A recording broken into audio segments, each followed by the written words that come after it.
All right, guys, let's see if I can get this done quickly. Our lesson was long. One of the things I really wanted to focus on, though, was the security, the validations, and the password hashing. I ran a couple cool things or nice to know tidbits as I was doing this. By requiring things or well, controlling things like type, length, and format, we're able to stop a lot of our problems before they become problems with form validations, requiring things like alphanumeric characters within our strings, the booleans or numbers, whatever the case may be. That specific field knows that this is what this is supposed to be.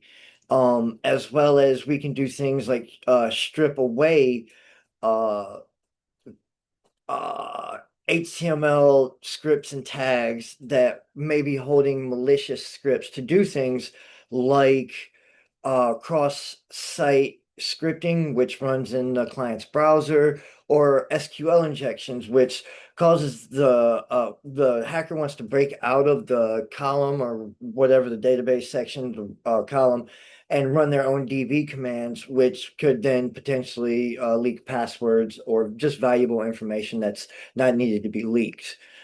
So we do things like require string, which holds, alphanumeric characters. We also can set up pattern recognition with reg expressions. We trim off empty space. We have a minimum and maximum requirement for the text input field, as well as that field is required. Here, it's a little trickier, but let me get to it. Um, it's a Boolean. Its default is false. This will never be null. What it's pointing at is if you get a schema, or I mean, if you get a shape that comes back without it, just put this here as false. It'll assume it's false at that point. We have something here for the patch that says that if you don't have one of these changed, um, it shoots this validation back. And I think that's more of like in case somebody's trying to sneak some kind of script in there or something, it might look like it's not changed or whatever, but we're controlling the format. That's all that matters. So when we are in task controller, we implement this by putting it here. We either have a value that is returned or an error that is returned, the value being the validated task.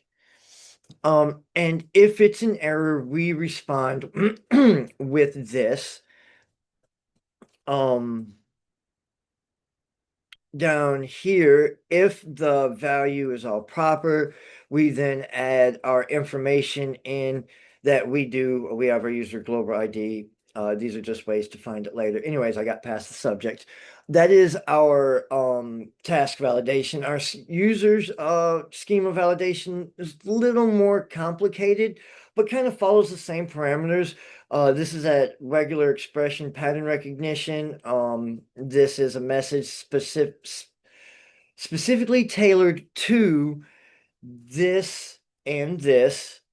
Um, and we go into our user controller to see we actually have some more security things going on here. I just want to take a second, make sure I got everything. Um, Yes, use validation libraries that are known. They run all kinds of tests on these things. These libraries are very public. This means if something breaks or goes wrong or there is a vulnerability found, the community gets to it quickly. So it is not a vulnerability long. It's one of the reasons that it's recommended use known libraries are well-used libraries, ones that have communities. They stay hip to this stuff. Now let's get into our hashing. Hashing and encryption, these are two different kinds of securities. Encryption you can undo at the end. Hashing you cannot. Once you hash it, it is hashed, it is done. Um, this has called for something called salting your hash because of the rainbow table. The rainbow table is a table of well-known used passwords, like when people do password 123 or password, whatever the case may be, they can look at the hash and then kind of match it up, same thing, match it up, and then be like, oh, this hash is this. They've come out with something called salting your password, just like salting your meat. Throw a little salt in there. They add something to the password. Sometimes I don't understand it fully, but it was adding a random word to it, somehow saving that. So when you're comparing passwords, you compare the same you put the same salt on the compared password, so when you then hash it, the hash comes out the same. This stopped the rainbow table because those passwords, they can't figure out the generated word. And then when you do have multiple users with the same password, this actually allows for a different hash. So when you're salting your hash or a salted hash, it is a two-step security protocol that is, I guess, impossible to figure out so far. And that's these processes. That's why we have to hash the password. And then you see we do this input password where we have derived the key to compare. So yeah, these things go on. It's one of the ways when we store passwords, we don't want to store plain text. Plain text passwords are a no-no because that password can be used in multiple places for users. So if they get that password as a plain text, they might get their bank account, their email, credit card, whatever they're doing online. So this is why we store it. This is why we hash it. Well, the rainbow table being one of the reasons we hash. And I'm pretty sure that's covered my 3 to 5 minutes, but security protocols cannot be spoken on enough. We have to be familiar with these things. They're very important.